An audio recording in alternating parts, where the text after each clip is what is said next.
Assalamu alaikum students. My name is Fariha Sabeen and I am your science teacher. Today we are going to learn about cell, the fundamental unit of life. That's your first chapter. Our today's topic is about cell, the basic structure of cell, history of cell and microscope. So hold a pencil in your hand and open your books. तमाम students अपनी किताबें खोल लें और एक pencil अपने हाथ में पकड़ लें ताकि जो भी डिफ़िकल्ट वर्ड्स हों उनके मीनिंग मैं आपको साथ साथ बताती जाऊंगी। स्टूडेंट, जैसा कि आप लोगों को पता है कि कोरोना वायरस की वजह से स्कूल्स बंद हैं और हमारा मुल्क बहुत मुश्किल हालात से गुजर रहा है, तो इन हालात में हम लोगों ने इन ऑनलाइन लेक्चर्स का स्टार्ट किया है ताकि आपको स्टडी में हेल्प हो सके। और मैं उम्मीद करती हूँ कि सब स्टूडेंट्स जो हैं इन लेक्चर्स को प्रॉपर्ली अटेंड करेंगे और इन लेक्चर्स से फुल बेनिफिट लेंगे ताकि आपकी स्टडीज़ का कोई हर्ज ना हो। जहाँ कहीं कोई भी प्रॉब्लम हो, you can discuss with your incharges, that's really helpful for you. Okay students, we will start our lecture with the structure of cell. Our first topic is about cell.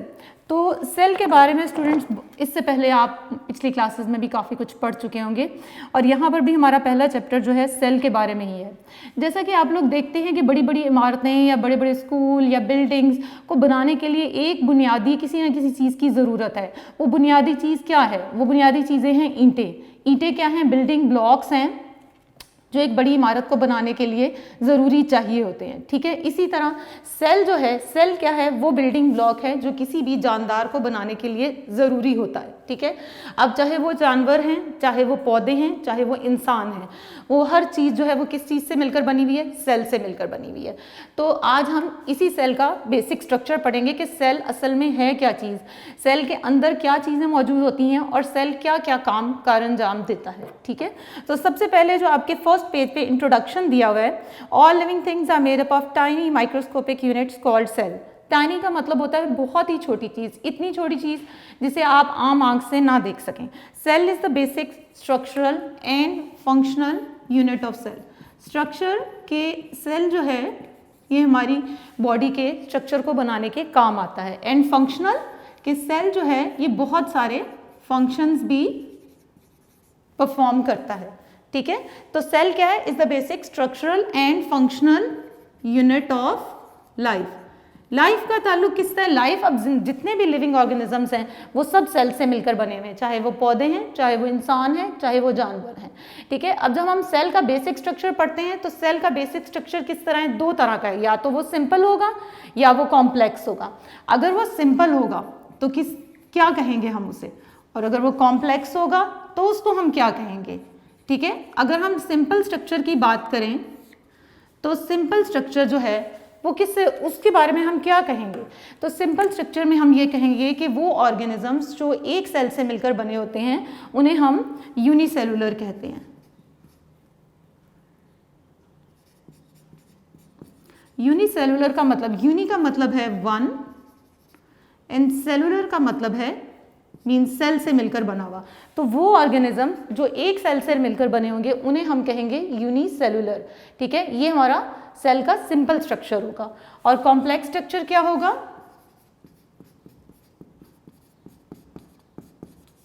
Multi cellular. Multi का क्या मतलब है? Many, and cellular cell. Multicellular का मतलब है कि वो organism, वो जानदार, पौधे हैं, इंसान हैं, जानवर हैं, जो एक से ज़्यादा सेल से मिलकर बने हुए हैं, वो मल्टी सेलुलर की कैटेगरी के अंडर आएंगे। ठीक है, तो इस तरह दो तरह के सेल हो गए, एक यूनिसेलुलर हो गया और एक मल्टी सेलुलर हो गया। यूनिसेलुलर का क्या मतलब है? वो ऑर्गेनिजम्स जो एक सेल से मिलकर बने हुए हैं, और मल्टी सेलुलर वो ऑर्गेनिज्म जो एक से ज़्यादा सेल से मिलकर बने हुए हैं। अब यूनिसेलुलर वो ऑर्गेनिजम्स की अगर हम एग्जांपल लें तो इसमें बैक्टीरिया आ जाता है, बहुत सारे प्लांट्स और एनिमल्स भी आते हैं जो एक सेल से मिलकर बने होते हैं। और मल्टी सेलुलर में हम ह्यूमन बींग्स, सबसे बड़ी एग्जाम्पल हम ह्यूमन बींग्स हैं जो एक से ज़्यादा सेल से मिलकर बने हुए। हर एक सेल अपना एक ख़ास फंक्शन परफॉर्म कर रहा है।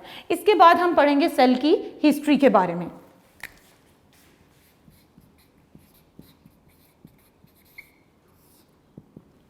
अब सेल की हिस्ट्री स्टार्ट होती है कि पहली दफ़ा सेल का नाम किस साइंटिस्ट ने लिया। पहली दफ़ा कौन सा ऐसा साइंटिस्ट था जिसने सेल के ऊपर रिसर्च की या सेल का नाम दिया या सेल के बारे में बात की?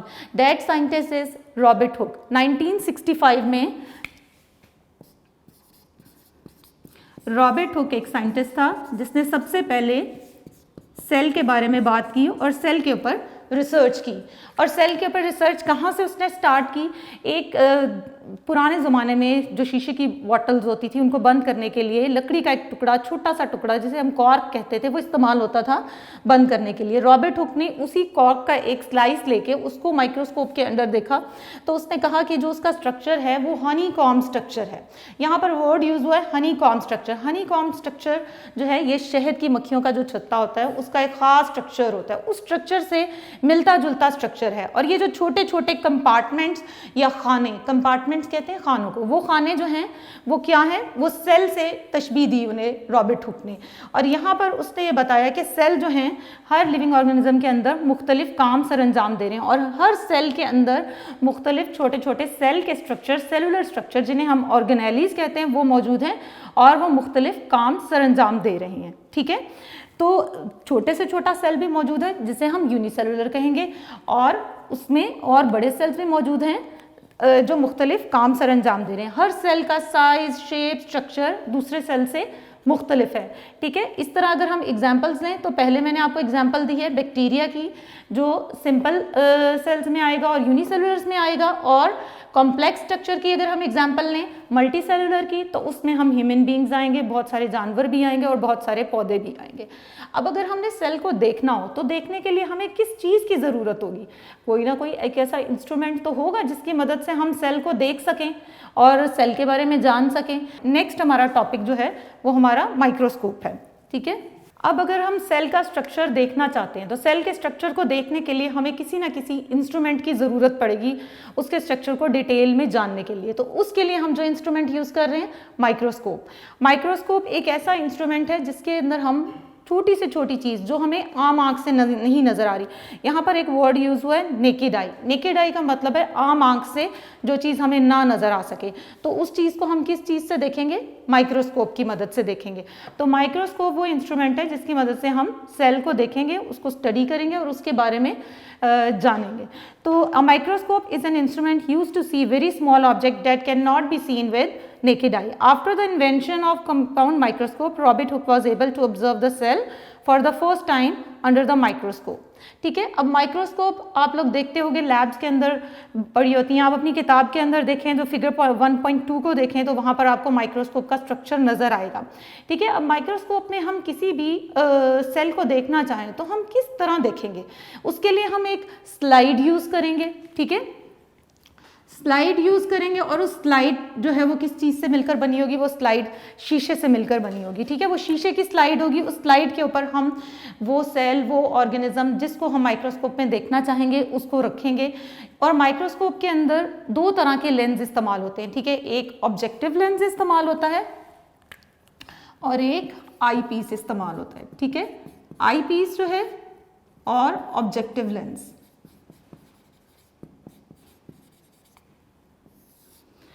अब इन दो वर्ड्स को अगर आप गौर से देखें तो आपको अंदाज़ा होगा कि इन्हीं वर्ड में इनका मीनिंग जो है वो है। जैसे आई पीस, आई पीस का मतलब है कि जो लेंस हमारी आंख के करीब होगा, जहाँ से हम माइक्रोस्कोप को देखेंगे, जहाँ से माइक्रोस्कोप में हम उस स्लाइड को व्यू करेंगे, वो लेंस होगा आई पीस। ठीक है, और ऑब्जेक्टिव लेंस कौन सा लेंस होगा? जो ऑब्जेक्ट के करीब होगा, जिस चीज़ को हमने देखना है उसके करीब होगा। तो हमें यहीं से ये चीज़ समझ आ गई कि ये लेंस किस लिए इस्तेमाल हो रहा है और ये लेंस किस लिए इस्तेमाल हो रहा है। ठीक है, तो ये हमारा जो आज का टॉपिक है ये लाइट माइक्रोस्कोप है। लाइट माइक्रोस्कोप के अंदर दो लेंस इस्तेमाल हो रहे हैं, आई पीस और ऑब्जेक्टिव लेंस। ठीक है, तो उसके बाद हम आगे चलते हैं। The image form by microscope, जो इमेज जो अक्स हमें नज़र आता है, जो चीज़ हमें बड़ी करके माइक्रोस्कोप से नज़र आती है, उस इमेज को हम कहते हैं माइक्रोग्राफ। ठीक है, the most common microscope used in labs और school labs are light microscopes. The term light refers to the source by which light transmit the image to your eye. ठीक है, अब ये लाइट माइक्रोस्कोप क्यों कहते हैं इसको? ठीक है, इसके पीछे भी एक वजह है। अगर आप माइक्रोस्कोप का स्ट्रक्चर देखें तो उसकी बेस जिस पर वो खड़ा है उसके बिल्कुल ऊपर यहाँ पर आपको एक मिरर नज़र आएगा, और वो मिरर जो है जो नॉर्मल डे लाइट है या फिर किसी रूम के अंदर जो लाइट है उसको रिफ्लेक्ट कर रहा है। उसको रिफ्लेक्ट करने से स्लाइड पे रखी हुई जो भी चीज़ है, जो भी ऑर्गेनिज्म है जो आप देखना चाह रहे हैं माइक्रोस्कोप से, वो हमें वाज़े नज़र आता है। तो इस बेस पे इस माइक्रोस्कोप का नाम हमने रख दिया साइंटिस्ट ने light microscope. A light microscope consist of 2 basic lenses, ठीक है, eyepiece and objective lens. The lens near the object or sample is called objective lens and the lens near the eye is called eyepiece. ठीक है, अब इसके बाद यहाँ पर मुख्तलिफ आप देखेंगे जो माइक्रोस्कोप के स्ट्रक्चर्स हैं। इसके बाद इसका एक आर्म है, बेस है, ट्यूब है, स्टेज है और 2 एडजस्टमेंट स्क्रूज हैं जिसकी मदद से हम लेंस को ऊपर नीचे करते हैं और हमें जो भी ऑर्गेनिजम्स हैं, जो भी हम प्लांट, एनिमल सेल या कोई भी सेल हम देखना चाहते हैं वो हमें आसानी से नज़र आ जाता है। तो माइक्रोस्कोप एक ऐसा इंस्ट्रूमेंट है जिसकी मदद से हम वो चीज़ें देख लेते हैं जो हमें आम आंख से नज़र नहीं आती हैं। ओके स्टूडेंट्स, अभी मैंने आपको सेल का बेसिक स्ट्रक्चर, सेल की हिस्ट्री और माइक्रोस्कोप के बारे में बताया। अब हम इन्हीं टॉपिक्स को आप अपने नोट्स में चेक करें, अपने नोट्स को ओपन करें। तो नोट्स में सबसे पहला एमसीक्यू आपको सेल के स्ट्रक्चर से रिलेटेड मिलेगा। Cell was first discovered by Robert Hooke, ठीक है। The image form by microscope is called micrograph. अब ये दोनों एमसीक्यूज किस टॉपिक से रिलेटेड हैं? ये जो टॉपिक अभी आप लोगों ने पढ़ा है, ठीक है। इसके बाद अगर हम शॉर्ट क्वेश्चन आंसर्स पे जाएं तो शॉर्ट क्वेश्चन आंसर में हमारा पहला जो शॉर्ट क्वेश्चन आंसर है, what is microscope, that is totally related to this topic. Microscope is an instrument used to see very small objects that can not be seen with naked I.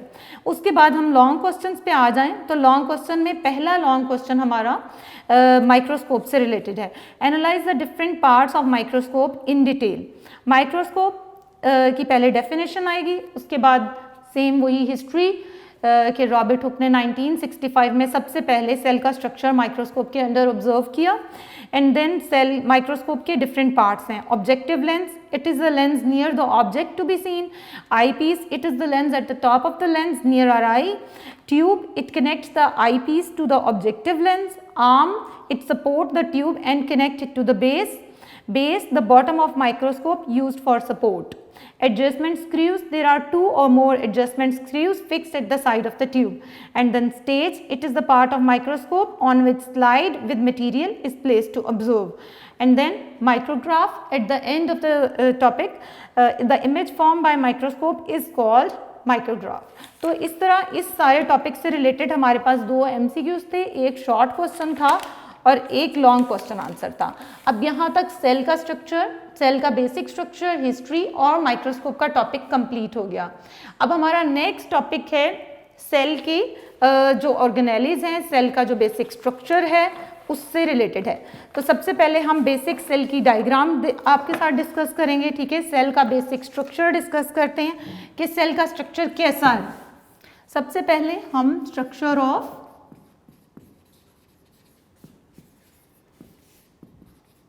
Animal cell करेंगे and then फिर हम structure of plant cell करेंगे। Structure of animal cell, अब most all animals are multicellular. Animal cells are of different sizes and different shape. हम एक basic structure जो cell का है वो पहले ड्रॉ करेंगे एंड देन 1 बाय 1 जितने भी उसके अंदर ऑर्गेनेलीज होंगे उनको डिस्कस करेंगे। अच्छा, एक वर्ड मैं बार बार यूज़ कर रही हूँ, cell organelles, cell organelles. Cell organelles क्या चीज़ है? सेल ऑर्गेनेलीज का मतलब है सेल के अंदर जो भी सेलुलर स्ट्रक्चर मौजूद होगा उसको हम सेल ऑर्गेनेली कहेंगे और हर एक ऑर्गेनेली का एक अपना प्रॉपर फंक्शन होगा जो वो परफॉर्म कर रहा होगा, ठीक है। जिस तरह हम लोगों के डिफरेंट ऑर्गन्स हैं उनका एक फंक्शन है। जैसे आप अपने डिफरेंट ऑर्गन्स देखते हैं, जैसे हार्ट है उसका काम है ब्लड को पंप करना, जैसे लंग्स है उनसे हम लंग्स के थ्रू रिस्पायर कर रहे हैं, ठीक है। डाइजेस्टिव सिस्टम है उसमें स्टमक है जो डाइजेशन में हेल्प कर रहा है। इसी तरह हर सेल के ऑर्गेनेली का अपना अपना एक छोटा छोटा काम है जो वो परफॉर्म कर रहे हैं सेल के अंदर ही रहते हुए। तो सेल ऑर्गेनेलीज क्या हैं? जो सेल के अंदर ऑर्गन्स मौजूद हैं जो अपना एक पर्टिकुलर काम सरंजाम दे रहे हैं, ठीक है। अब हम सबसे पहले सेल की जो बेसिक डायग्राम है उसको डिस्कस करते हैं। सेल के बेसिक डायग्राम में सबसे पहले तो हम सेल की एक बेसिक स्ट्रक्चर ड्रॉ करेंगे। उसमें हमारे पास सेल के बेसिक स्ट्रक्चर में सबसे पहले हम न्यूक्लियस को देखते हैं। जैसे न्यूक्लियस है, ये हमारे ह्यूमन बॉडी में अगर हम न्यूक्लियस को कंपेयर करें कि न्यूक्लियस के जैसा कौन सा ऑर्गन है जो हमारे हमारी ह्यूमन बॉडी के अंदर भी मौजूद है, हम इसको कंपेयर करेंगे ब्रेन के साथ। जैसे ब्रेन हमारे सब सिस्टम्स को कंट्रोल करता है, इसी तरह न्यूक्लियस जो है सेल के अंदर रहते हुए सेल के सारे फंक्शंस को और सारे सिस्टम्स को कंट्रोल कर रहा होता है। ठीक है, तो सबसे पहले यहाँ हमने न्यूक्लियस ड्रॉ किया है। ठीक है, न्यूक्लियस के बाद यहाँ हम साइटोप्लाज्म को मार्क करेंगे।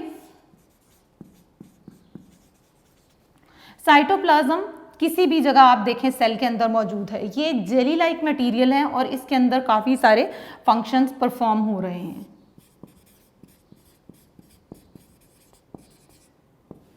साइटोप्लाज्म के बाद जो सेल की एक बाहर आउटर कवरिंग है, that covering is called cell membrane.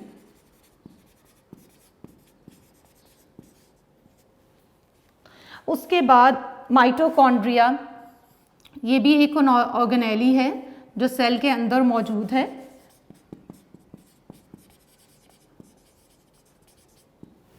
फिर सेल के अंदर वैक्यूल्स मौजूद हैं।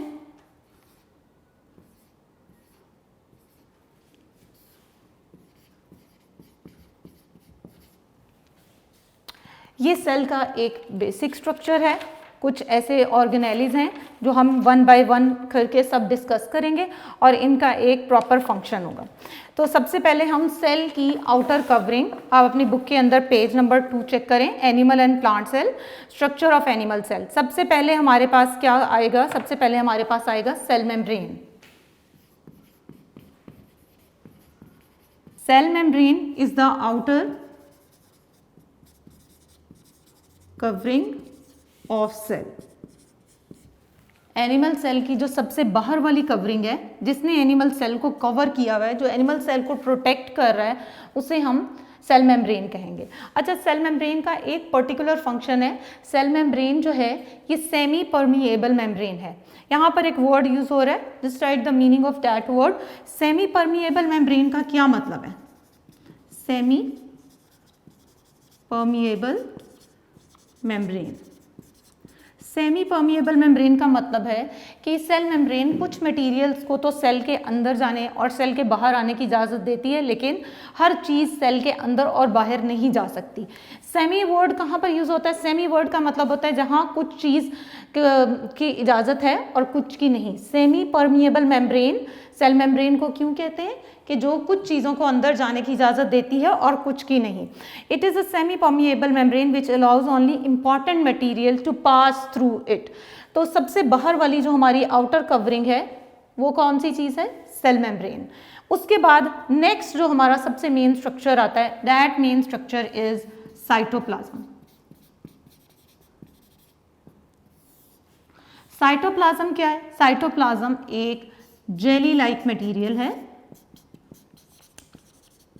जो सेल के अंदर हर जगह पर मौजूद है। ठीक है, जो सेल के अंदर हर जगह पर मौजूद है। ठीक है, अब ये जेली लाइक मटेरियल का क्या काम है जो हर जगह पर मौजूद है? इसका ये काम है कि इसके अंदर डिफरेंट केमिकल रिएक्शंस परफॉर्म हो रहे हैं। इसके अंदर और बहुत सारे ऑर्गेनेलीज मौजूद हैं, क्योंकि साइटोप्लाज्म तो हर जगह मौजूद है। तो साइटोप्लाज्म के अंदर सारे ऑर्गेनेलीज भी मौजूद हैं और बहुत सारे केमिकल रिएक्शंस भी परफॉर्म हो रहे हैं। ठीक है, उसके बाद हम वन बाय वन जितने भी और ऑर्गेनेलीज हैं उनको स्टडी करेंगे। उसके बाद नेक्स्ट हमारा जो ऑर्गेनेली है वो है माइटोकॉन्ड्रिया।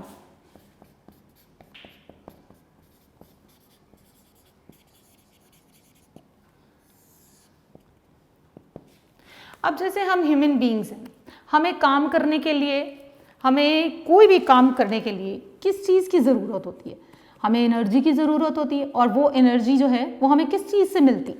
वो एनर्जी हमें खाने से मिलती है। जब हम खाना खाते हैं, सुबह नाश्ता करते हैं, दोपहर में भी खाना खाते हैं, तो वो उसका क्या मकसद होता है? उस खाना खाने का ये मकसद होता है कि वो जो फूड है वो हमें एनर्जी प्रोवाइड करता है। ठीक है, तो इसी तरह वो एनर्जी हमें किस काम आती है? वो एनर्जी हमें काम आती है मुख्तलिफ डिफरेंट जो भी हम काम करते हैं उनको परफॉर्म करने के लिए। इसी तरह सेल के अंदर भी एक ऑर्गेनेली मौजूद होता है जो एनर्जी प्रोवाइड करता है सेल को टू परफॉर्म डिफरेंट टास्क। तो माइटोकॉन्ड्रिया वो ऑर्गेनेली है, सेल का वो ऑर्गन है जो डिफरेंट प्रोसेसेस को करने के लिए एनर्जी प्रोवाइड करता है। ठीक है, जैसे हम ह्यूमन बीइंग को एनर्जी कहाँ से मिलती है? फूड से मिलती है डिफरेंट टास्क कंप्लीट करने के लिए। तो इसी तरह सेल के अंदर माइटोकॉन्ड्रिया एक ऑर्गेनेली है जिसको जो एनर्जी प्रोवाइड करने के काम आता है। ठीक है, उसके बाद वैक्यूल हमारा नेक्स्ट ऑर्गन है। Vacuole is the next organelle. ठीक है, अब मैं हर एक चीज़ के साथ आपको एक छोटी डेली लाइफ की एग्जांपल देती हूँ ताकि आपको अंडरस्टैंड करने में ज़्यादा आसानी हो।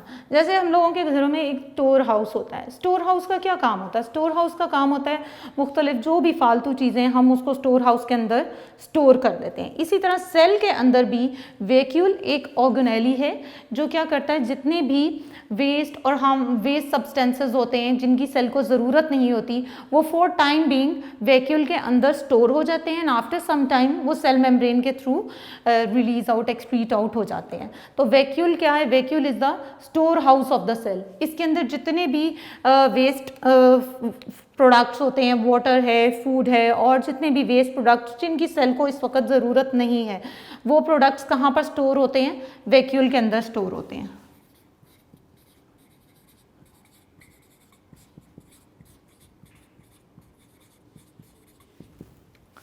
वैक्यूल के बाद हमारा नेक्स्ट ऑर्गेनेली आता है राइबोसोम्स। ठीक है, राइबोसोम्स का भी एक अपना डिफरेंट फंक्शन है। हर एक ऑर्गेनेली अपना अपना एक डिफरेंट फंक्शन जो है वो परफॉर्म कर रहा है। ठीक है, तो राइबोसोम का क्या काम है? राइबोसोम का काम है, ये एक ग्रेनुलर स्ट्रक्चर है। ठीक है, पहले तो जितने भी वर्ड्स हैं उनके साथ उनके मीनिंग पेंसिल से लिखते जाएं। ठीक है, राइबोसोम्स जो हैं ये ग्रेनुलर ऑर्गेनेलीज हैं। ग्रेनुलर का क्या मतलब होता है? ग्रेनुलर का मतलब होता है कोई भी दानेदार चीज़ हो उसके लिए हम ग्रेनुलर वर्ड यूज़ करते हैं। These are the sites for protein synthesis. Protein synthesis का क्या मतलब है? सिंथेसिस का मतलब है बनाना, तैयार करना। तो राइबोसोम क्या करते हैं? ये प्रोटीन बनाते हैं जिसकी हमारी बॉडी को बहुत ज़रूरत है। ठीक है, तो राइबोसोम्स क्या करते हैं? दे सिंथेसाइज प्रोटीन। नेक्स्ट हमारे पास सबसे मोस्ट इंपॉर्टेंट ऑर्गेनेली आता है। सबसे मोस्ट इंपॉर्टेंट ऑर्गेनेली हमारे पास कौन सा है? न्यूक्लियस। क्योंकि न्यूक्लियस जो है हमारे सेल के सारे फंक्शंस को, हर चीज़ को कंट्रोल कर रहा है।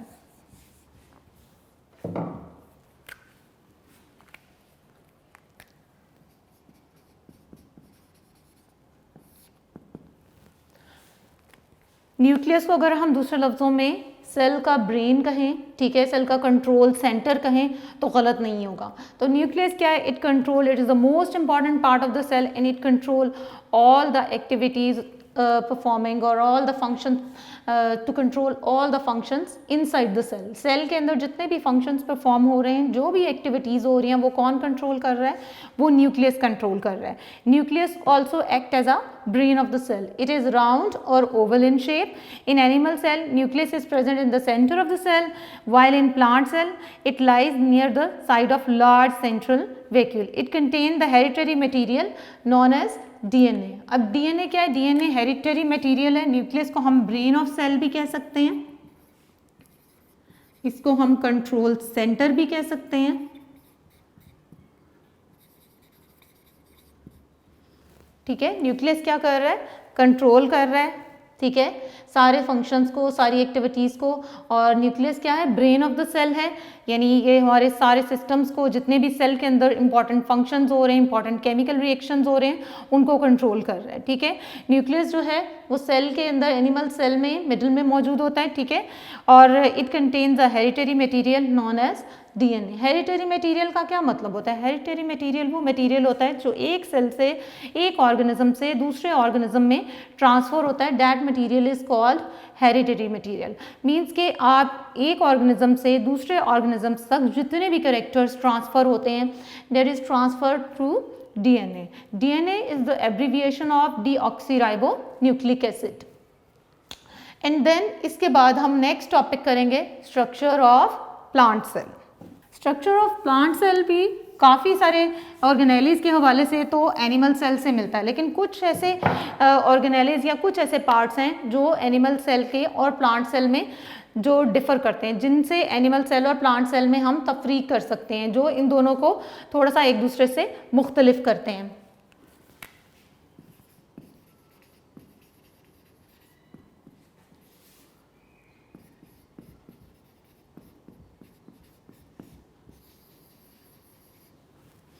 स्ट्रक्चर ऑफ प्लांट सेल में हम वो ऑर्गेनेलिज को डिस्कस करेंगे जो एनिमल सेल से डिफरेंट हैं। सबसे पहले हम इसकी डायग्राम देख लेते हैं कि इसकी डायग्राम कैसी है, इसका स्ट्रक्चर कैसा है।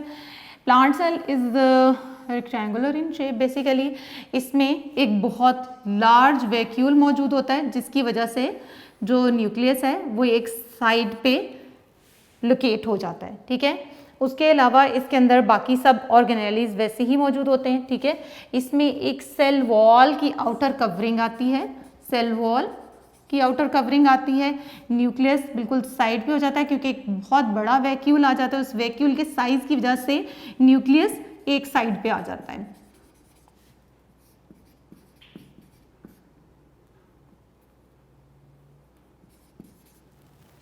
उसके बाद साइटोप्लाज्म तो सेल के अंदर हर जगह पर मौजूद होता है।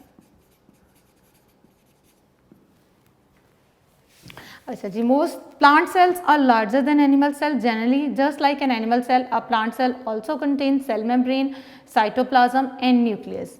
सेल मेम्ब्रेन भी मौजूद होती है, उसके अलावा यहाँ पर एक और सेल वॉल भी मौजूद होती है, ठीक है। ये एक एक्स्ट्रा स्ट्रक्चर है, एक एक्स्ट्रा लाइनिंग है सेल के अंदर, ठीक है। सेल वॉल भी मौजूद है और सेल मेम्ब्रेन भी यहाँ पर मौजूद है। डबल कवरिंग है प्लांट सेल की, ठीक है। न्यूक्लियस यहाँ पर साइड पर हो जाता है। क्यों साइड पर हो जाता है? क्योंकि वैक्यूल ने सारी जगह घेर लिया। There is a large vacuole present inside a plant cell. तो हम वन बाय वन इन स्ट्रक्चर्स को इन ऑर्गेनेलिज को, इन स्ट्रक्चर को डिस्कस करेंगे जो एनिमल सेल से प्लांट सेल में डिफरेंट है। सबसे पहले हम सेल वॉल को स्टडी करेंगे। सेल वॉल किस मटेरियल से मिलकर बनी होती है और सेल वॉल का फंक्शन क्या है, ठीक है। Cell wall is a rigid layer made up of cellulose. Cellulose एक ऐसा मटेरियल है जिससे सेल वॉल मिलकर बनी होती है,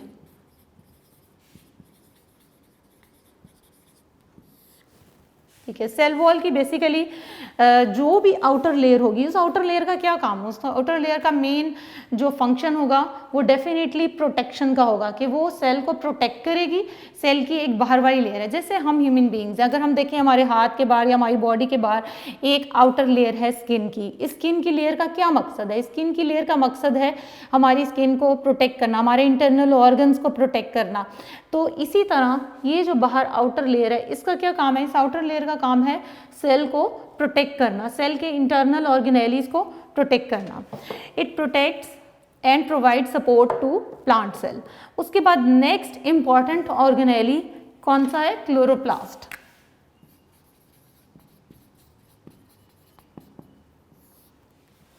Chloroplast, the most important organelle present inside the cytoplasm of plant cell is chloroplast. It is disc-like green organelle which contain a pigment called chlorophyll. ठीक है, डिस्क लाइक होता है। सबसे पहले इसका स्ट्रक्चर कैसा होता है? डिस्क लाइक, डिस्क की तरह का इसका स्ट्रक्चर होता है, ठीक है। इसके अंदर क्लोरोफिल मौजूद होता है। क्लोरोफिल क्या है? क्लोरोफिल एक ग्रीन पिगमेंट है जिसकी वजह से आपको पत्तों का रंग या पौधों का रंग सब्ज नजर आता है। ये वो पिगमेंट है, ठीक है। तो क्लोरोफिल क्या है? ग्रीन पिगमेंट है। ये कहाँ पर मौजूद होता है? ये क्लोरोप्लास्ट के अंदर मौजूद होता है और इसकी ही मौजूदगी में फोटोसिंथेसिस का प्रोसेस होता है। आप लोगों को फोटोसिंथेसिस के प्रोसेस के बारे में तो बखूबी पता होगा कि फोटोसिंथेसिस एक ऐसा प्रोसेस है जिसकी वजह से पौधे जो हैं अपनी खुराक तैयार करते हैं। तो क्लोरोफिल वो इम्पॉर्टेंट पिगमेंट है जिसकी वजह से जो फोटोसिंथेसिस के प्रोसेस में हेल्प करता है। The leaves appear green because of this chlorophyll. The chlorophyll absorbs sunlight and uses it to produce glucose. What is glucose? Glucose is basically the food of the plants. जो पौधे अपनी खुराक तैयार करते हैं, that food is called glucose. और वो किस प्रोसेस के थ्रू तैयार होता है, वो प्रोसेस का नाम है फोटोसिंथेसिस। और बहुत सारी ऐसी चीज़ें हैं, बहुत सारे ऐसे चीज़ें जिनकी मौजूदगी में, जैसे सनलाइट की प्रेजेंस में प्रोसेस होता है, क्लोरोफिल की प्रेजेंस में वो प्रोसेस होता है। अगर क्लोरोफिल ना हो पौधों के अंदर तो क्या फोटोसिंथेसिस का प्रोसेस होगा? क्लोरोफिल के बगैर फोटोसिंथेसिस का प्रोसेस हो ही नहीं सकता, ये मुमकिन ही नहीं है। उसके बाद नेक्स्ट जो एक ऑर्गेनेली जो कि एनिमल सेल में भी मौजूद है, लेकिन यहाँ पर उसके साइज का डिफरेंस है। उसके साइज का क्या डिफरेंस है कि यहाँ पर वैक्यूल का साइज काफ़ी बढ़ गया है प्लांट सेल की एनिमल सेल के निस्बत। The pouch like structure present in the centre of the cell is known as vacuole. It increases the cell surface area and store water, minerals and other metabolic waste products. Basically vacuole का क्या function है? Stores metabolic waste products, जितने भी waste products हैं, चाहे वो food है, चाहे वो वाटर है, या कोई भी और वेस्ट प्रोडक्ट्स है, वो किसके अंदर स्टोर हो रहा है? वो वैक्यूल के अंदर स्टोर हो रहा है। तो इस तरह ये कुछ डिफरेंसेस हैं प्लांट्स और एनिमल सेल। अभी हमने प्लांट और एनिमल सेल का स्ट्रक्चर डिटेल में पढ़ा है और इसके साथ इसकी डायग्राम जो है वो भी हमने डिस्कस की है। तो अब हम देख लेते हैं कि हमारे नोट्स में एनिमल और प्लांट सेल से रिलेटेड कौन से टॉपिक्स हैं। तो अगर हम MCQs में चेक करें, अच्छा क्लास में अभी आपसे स्टूडेंट्स में भी आपसे डिस्कस कर रही थी कि स्ट्रक्चर ऑफ एनिमल और प्लांट सेल से रिलेटेड जितने भी MCQs शॉर्ट और लॉन्ग हैं उनको डिस्कस कर लेते हैं। अब यहाँ पर आप थर्ड MCQ देखें, the outer thin covering which surround an animal cell is called cell membrane. Which of the following is jelly like substance present in the cell is called cytoplasm. The hereditary material in the cell is DNA. Cell wall is made up of cellulose in plants. ठीक है, ये वो MCQs हैं जो related हैं animal और plant cell के topic से।